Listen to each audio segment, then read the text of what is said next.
Well, hello there, friends. Welcome to another episode of Coffee with Monica.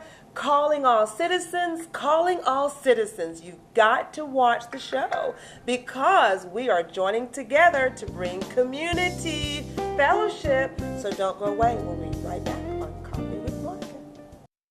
That's low. The average text takes your eyes off the road for nearly 5 seconds. Stop the texts. Stop the wrecks. Welcome back to the show.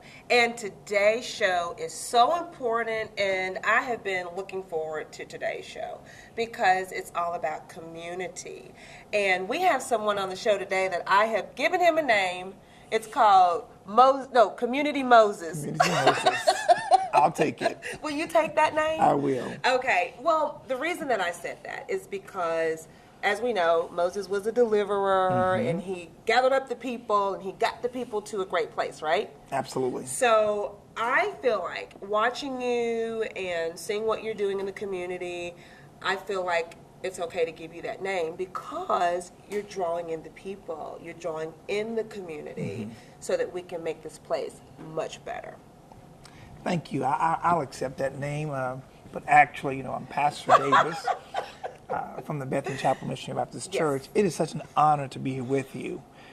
It is our overall goal to offer a hopeful drawing together of community. It's our main goal at the church. It's one of our main principles of what we're trying to collaborate with city officials and things of that nature. So I accept that. Good. Good. Because what you're doing for the community is just amazing. I mean, from youth, bringing the youth in, other organizations, I think it's amazing. And I just want to find out from you, because Coffee with Monica is about all things purpose. Right. So how did you know that you were going to be community driven? Can you take us there? Well, I think one of the things, if people really take an assessment of life in general, we all are pretty much created to be a server. Okay.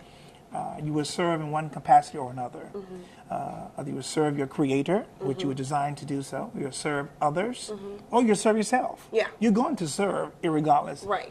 So I grew up here in Pine Bluff, a native, of course, and I've always been a giver. I grew up in a very loving home, and mom and dad and siblings were always close. So it was pretty much a character development for me. Okay. So it's easy for me, and I guess it was also grooming, Yeah. and I didn't realize it, for ministry as well. So our main objective is to allow the community through kingdom principles to be reacquainted to the spirit of serving. Oh, yeah. Yeah. For the greater good of the community, to preserve the posterity of serving. The word community, of course, is 2 words, common unity. Absolutely. And so servitude somewhat brings a greater understanding of working together, collaborating together. Yeah. And I think that's great. And it ties into purpose. Absolutely. And you know what? We've had guests on time after time after time. And one of the things I've discovered in doing the show is that I found that people are actually operating in their purpose, or they learn their purpose as a child. Right. Whatever you grew up doing, what was placed in you then, it's generally what's going to come out later. Right, right. And I found that over and over and over. We've had nurses on the show. They grew up caring. They wanted to take care of everybody. I grew up as a talker. I stayed in trouble all the time in school. Not you. And that's what I do. And so purpose is in us. Right. And purpose impacts people around us. And your purpose is impacting our community. Well, I'm hopeful it's doing something positive for the community. Also, just listening to what you were saying, as far as each one of us in our own personal home training and things of that nature, we find ourselves in different venues of growth experiences. For instance, myself, I always believe in wanting to give to someone else because my mom was such a giver. Yeah. And she is still such a giver. My dad as well. And I believe, you ever had that euphoric feeling when you help somebody without the fanfare, without the pat on the back? Yes. And I got a revelation from the Spirit of God that the euphoric feeling you get is God kissing your soul and confirming that He's pleased with what you're doing. And I just believe once you find that and that intimacy with your Creator, it's continuous. And now you can't help yourself but serve. Oh my Because you gosh. always want to walk in that euphoric nature Yeah. of pleasing the Father. It's not about fanfare. It's not about Yes. pats on the back. So we behind the scenes, Yeah. just doing what we can do to offer that to our community. Yeah, because I found that my most rewarding times of giving were, well, can I tell you a story? Mhm. Sure. Okay, I was in the grocery store a couple weeks ago and just minding my own business, doing my thing, and there was a young lady there, and I just kind of just looked at her and I don't know, something there. And then I checked out, but then I had to turn around and I went back and I had to sow a seed into this young I've lady's been there life. before. Been there before. Yeah. Yes. No cameras. Right. No people around. Right. It was just you and this person in that moment. And wasn't it wonderful to know that you are free enough to do that Yeah. without the fanfare? Yes. And that's when you really know you're walking in deliverance. Yes. I had a similar experience at McDonald's. And I was just led to pay for the car behind me, not knowing it was a car full of children. You know, and I was at the window and I asked the lady, how much is the bill for the ones behind me? She said, $26. I was like, oh my God. I looked in my rearview mirror and I still, one of everything. you know, and I'm still led to do that, Yeah. you know, and just kind of, just plant a seed, you know, and just to, me, I didn't want them to know my name, who I was. I took off. I didn't even want them to just stop and thank me because I wanted to be compulsive, you know, to do that right then because it was in me to do so. And I think that's one of the things that's missing in our community. The spirit to serve is so enriching. Yes, and it's something that's not being passed down to our children. We're passing down the formalities of religious annuals. Yeah, yeah. We're passing down the calisthenics of religious temple work. Yeah. But the spirit of serving is becoming an archaic idea instead of a reality in our community. Yeah. And that's one of our main goals as a ministry and part of the purpose I have literally been given clarity on by my Creator of why we're here in Pine Bluff. Wow, wow. Oh, wow. There's so much to this. We're going to go to break after a while in just a little bit. But when we come back from break, can we explore how we can get the message of service Absolutely. to our viewers? Yes. Because I think that's important. If you're doing your part, I'm doing my part, they're doing their part, we got something beautiful going on. There is a plan. Yeah. There Can is we a plan. Can we talk about that when we come Absolutely. back? Okay, We good. got All it. right, don't go away. Get your notepads out, get your iPads out, get all of this stuff. We're going to take notes. We're going to class today.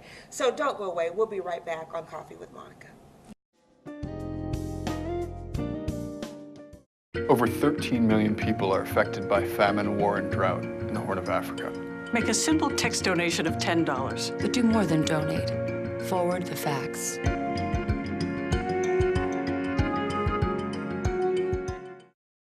Welcome back to the show. Now, let's talk about this. Let's talk about getting our community, the citizens of our community, pumped up and Yes. motivated and ready to serve. What do we need to do? What's the answer? Well, the first thing I believe is to take an assessment of our community honestly and look at the fact that we're not going to let the minority label the majority of people in Pine Bluff. Whoa. We have some decent people here, some Yeah. good people, God-fearing people that are hard workers. And when we let mass media define us by little incidents here and there, there's trouble everywhere. Yeah. But for the most part, we are so sensitive that when we get labels like Crying Bluff, we take it to heart. yeah. We're not Crying Bluff. We are a wholesome city with a few issues around. Absolutely. So it's up to the majority to take their rightful place. And one thing, as I said earlier, community is common unity. One of the biggest strategies I believe that can be very instrumental is putting the neighbor back in the hood. Oh, wow. I love that. I love that. Yes, putting the neighbor back in the hood. How do you Yeah. do that? You first allow yourself to be a vessel used to be a conduit for that particular purpose. Okay. I would rather, not saying that the women are capable, but for the safety factor and for the mere fact that men need to be more instrumental in their community. Well, yes. I think you agree with that. Ding, ding. Yeah. Each man should take their own block and own that block. Yeah. And what they should do is first reacclimate themselves to their wives, their children, honorably, of course, spiritually led, and with full integrity, and reintroduce themselves to all the ones on that block. And let them know that they have taken the initiative to own this block. Oh, my gosh. Elderly, those that with that are not Single parent homes. all that. So it would not be a lost art of reacclimating, putting the neighbor back in the hood. Wow. Responsible for watching different things, not neighbor to neighbor to the degree of a neighborhood watch. That's good. I think neighborhood watch serves its purpose, but I don't want you to watch someone not stealing my lawnmower. Right. How about watch my life? Yeah, that's a different message. Yes. It's like we're waiting for the crime to happen. Yeah, absolutely. Where's the crime? Absolutely. Yeah. And don't get me wrong, I think it's a good program, Yeah. but I think it's a more significant program who watch each other. Yeah. Honestly, with common goals as far as common unity, safety, education, and what have you. Just basic, not to proselyte anyone's personal faith-based concepts, but just to literally live together. Yeah. And I think it's possible once we actually assign the men. This is one of the initiatives we're going to actually execute and call all men together, and we're going to have a unified effort. It will be somewhat of a movement. Wow. A movement to take Pine Bluff back. Yes. Yes, and Oh it's possible. my gosh. It won't be anything radical. It won't be anything as far as to incite any type of insane behavior, but just a movement that men can unify themselves together and literally be on one accord But for you the know what greater I'm good. hearing? For You the know what greater I'm good. hearing? Simplicity. Literally. That's all it is. Something simple. Why make it so difficult when it's so simple? But because we are so emotionally led and we're so caught up in annuals and different things, it's time to come outside of the four walls. Absolutely. Oh my gosh. We're trying to establish the first walking men's day, Yeah. Oh wow. where we take off the suits and ties and go into the community, the men's day where the men would take the community back. Oh my God, I love it. I'm talking about literally reintroducing ourselves to the community. We're Yeah. here for you. Yeah. Taking names, cleaning up our community, reintroducing ourselves, and walking uniformed.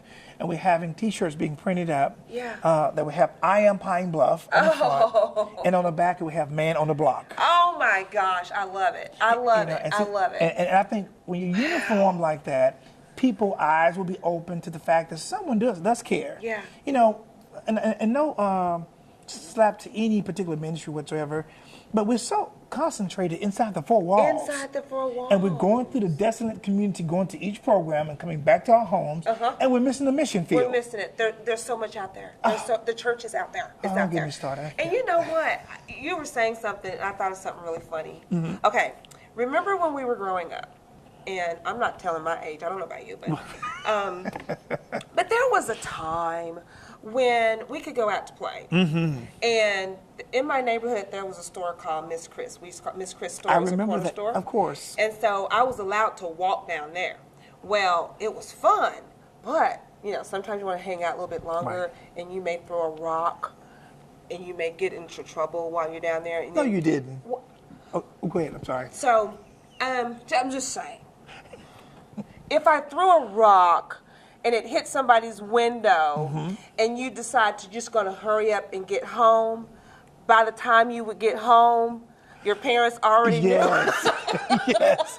Listen, if you made it home, If you made it home. listen, if we did something like, I took some apples, forgive me, Mr. Allen, I took some apples off a tree once, and I was caught, and I was given a whooping. Yeah. Not a spanking, a whooping. And before I got home, one was waiting for me at home as Yeah, well. yeah. That type of neighborhood environment has been lost because people don't trust each other, they Yeah. don't know each other. Yeah. They're not interactive with one another. I Yeah. remember I grew up at Highland Mission Baptist Church when I was younger, and everyone in the community went to Highland. Everybody, yeah. Now, one thing that's interesting about that, when I was in Israel, I was blessed 2 years ago, an anonymous donor sent me to Israel Yes. for 10 days. And I met some of the priests in Israel, and they shared some things with me I thought was very interesting that we don't do here. The community, there's synagogues in the community. There's one synagogue, and that one synagogue draws all the community together Yeah. at that one place to worship. And because we have this option, we have so much privilege. I want to go to this church, that church, Yeah. we're across town, zip zap zing. At least know the pastor or ministry right in your community. Yeah. Introduce yourself. Right. And take a healthy interest in that immediate square block area. Right. So they'll know who the pastor is in that community, and the pastor will know who's in that community. All those things make a big difference to me. It does. And even in Israel, when I was there, I didn't see many churches around. He said there's only one church for every 5 to 10 18 miles because there's no need. Matter of fact, I'm sorry, he didn't call it church, synagogue. Synagogue. They don't call them churches. Yeah. There. Got temples and synagogue. You are the church. It's for the living stone. Oh, wow. And they never. And I'm thinking with my American mind and my religious mind.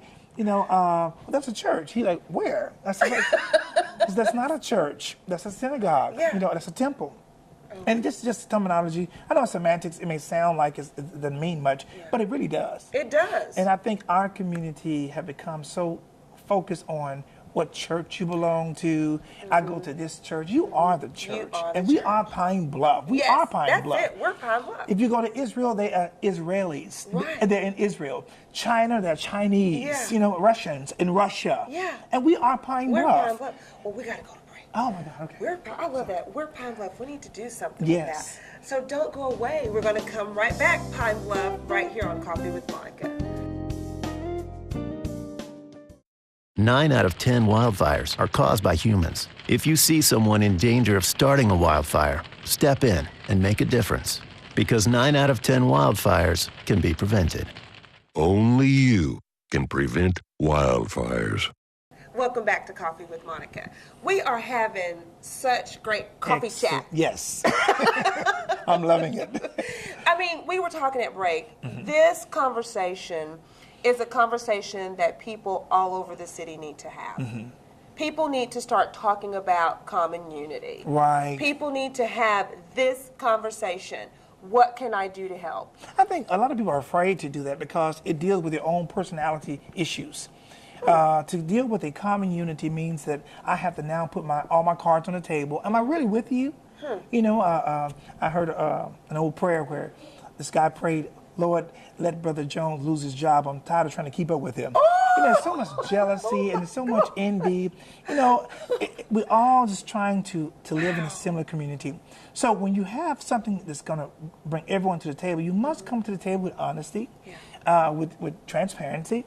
And not your whole life, but at least if you're with me, be with me. Right.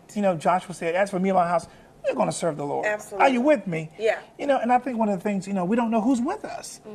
Someone go, I'm with you, and before you know it, when push comes to shove, they're not nowhere to be found. Wow. So that's one of the things but I'm not discouraged because of that element.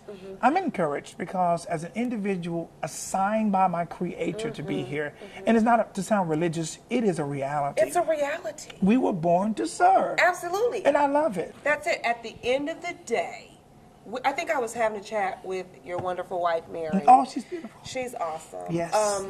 And we talk about service a lot, serving a lot, and serving is a selfless thing. Yes. Yes. It really has nothing to do with us as an individual, but it has everything to do with the people that are around us. Right. And I've found, and we've had so many conversations about this, but it's like people are afraid to get out of their comfort zones. They're afraid. It's like, I feel like I'm giving they don't want to be vulnerable. Right. Or I'm losing time, and what is it going to pay me? Yeah, what can I get? The self-centered concept is, if I serve, how's it going to benefit me? And people are afraid to give something with no strings attached. Just literally be there and give themselves and their services, their skills, and their gifts, and see the community thrive from it. Yeah. I would rather make an investment in a community that would have future reprisals as far as residuals from investing in a child's life, investing in a community center or something of that nature. Absolutely. That for the future. Yeah. For posterity's sake. But we're afraid because it's get all you can all you get, and sit on the can. Everyone is concentrated on what they can get. But you know what? The thing is, you did something really great here a little while ago, a few weeks ago, and you honored people that were doing public service jobs and community service. And after that was over, it challenged me. I'm serious. It challenged me, and I was so humbled, by being there. But it challenged me. It's like, Monica, what more can you do? What else can you do to help this community? Wow. And I started thinking about the police officers, the firemen, the teachers. They're putting their lives literally on the line for people that they don't even know. Right. They don't even know if they're coming home after coming off of a shift. And they're doing that for the safety of the community. And and they don't make millions of dollars Right, doing right, this. right. So if they can do that, what can I do? You know, and I want to first thank you for giving that sentiment on how it affected you, because that was our overall goal, that everyone will leave the particular gathering with that sentiment. What can I do individually as far as to promote unity in our community? The reason we want to acknowledge the service of different agencies, because any township has multiple facets of how it operates. Police and fire protection, nurses and doctors and teachers. And you were there, so you saw the multi-array of colors, black, white, Hispanic. We had almost every nationality represented. And it was to bring a collective, because the seat of servitude is not to acknowledge the individual only, but the seat. Yes. Because when you and I are gone 100 years from now, that seat is still there. Don't get me started. Yeah. The seat will still be there. So we want to recognize you while you're sitting in that seat, while you're occupying it, and say, what can we do in partnership with you? Yeah. And that we can have a trusted interest. As a police officer, I can make sure my children are obedient and understand how to adhere to lawful things, as well as myself, to make your job easier. And thank you for serving and protecting our community. Oh, wow. There's a vested interest here. Yes. And after, of course, life takes its course, we're moving off the scene, then hopefully a young person would aspire to want to be in your seat. Absolutely. Coffee with who knows who else next. Coffee with who? And you know what got me? What really got me at that service? There was a portion of the service where the young ladies, they did this beautiful dance. Oh, yeah. Oh, wasn't that beautiful? Oh, yeah. The beautiful praise dance. And the dance was history. They were coming back, traveling through time. Yes. And then what got me, it was all over for me then. I could just, just take me out on a stretcher. When the babies came out. Right. These little children came out with these signs, and it listed teacher, Governors, doctor. mayors. And I'm sitting there, and I'm watching these little children, little bitty ones. Right. And I'm trying not to tear up now just thinking about it, holding these signs. I think that impacted everyone there. Yes. The overall goal was to remind us how far we have come. You notice those were the Bethany Chapel praise dancers. Yeah. And they did a depiction of the past, the times of slavery, and just trusting God, and they came current. And some of the recklessness that we just take advantage of. We take things for granted. Yeah. And how they correlated together to remind themselves that we are blessed in all that God has done for us. And so the children came out with their signs, and I think everybody lost it. I did too. Oh, that was just... Because it reminded us in a prophetic act of that portrayal through dance that we have such great opportunities before us. And I think it's lost in translation because of other white noise, the white noise of religion, the white noise of annuals, the white noise of the calisthenics of sameness. Yeah. Let's get out of the Let's four get out of walls that. and do something significant for our people, and to leave a mark that cannot be erased. Absolutely. I don't want a statue or anything in my honor, but something that a kid can grow up and say, you know what, that was a bald-head preacher when I was growing up named Pastor Davis that made a difference in my life. Yes. That's enough for me. That's it. If someone's and you know life what? changed. Here's what I want you to do. I want you to look at that camera over there, and I want you to tell the people how they can join with you in a community effort, not a church effort, Right. but a community effort. How they can contact you and find out how they can join up with you for this worthy cause. Excellent. Listen, one of the things we can do first is be honest with yourself and take an assessment on what you want to contribute. And each person needs to take a healthy, introspective look on what we're trying to contribute to our community. Secondly, remember you are Pine Bluff. If you live here, it's not just your residential address. As a person, you represent the composition of Arkansan and Pine Bluff. Thirdly, take your rightful place in your home, loving your family, and doing what's right. And hopefully you have a faith-based ministry that you are connected with. And ultimately, we can come together for the common good, which is community, that we can raise up a standard and eliminate the bad element by offering them an opportunity for alternative living versus the things they're doing. I think it's possible. Yes, it is possible. Thank you for that. You are more than That welcome. was awesome, awesome, awesome. I hate to say it, now it's time to say Say goodbye. goodbye. This has been wonderful, and I believe that you and your wife, you guys are doing some great things in our Thank you. community. Continue to pray and for us. We appreciate your efforts, and we will continue to pray for Yes, you. And thank we you as will well. stay in touch, and we will keep the people informed as to what's going on. Excellent. Thank you for having us as well. Thank you. Oh, Thank you. All right. All right. Well, get your Kleenexes out and let's dry up the tears. But I don't want you to go away. We're going to come right back here with Purpose Moments. We'll see you right back. Have a kit so you're ready for any emergency. Develop a plan for what you and your family will do before disaster strikes. And stay informed during severe weather any way you can. Visit ready.gov for ways to prepare your family for emergencies. Welcome back to Purpose Moments on Coffee with Monica. All I can say about this show is that we all need to take responsibility for building our community. We all have gifts, we have talents, we have skills, we have intelligence, we have some wonderful things built on the inside of us. And if we allow those things to come out, we can join together and build a wonderful Pine Bluff. And in the words of Pastor Renice Davis, you are Pine Bluff. I enjoyed having you here today. Come out to the website, www.coffeewithmonicashow.com.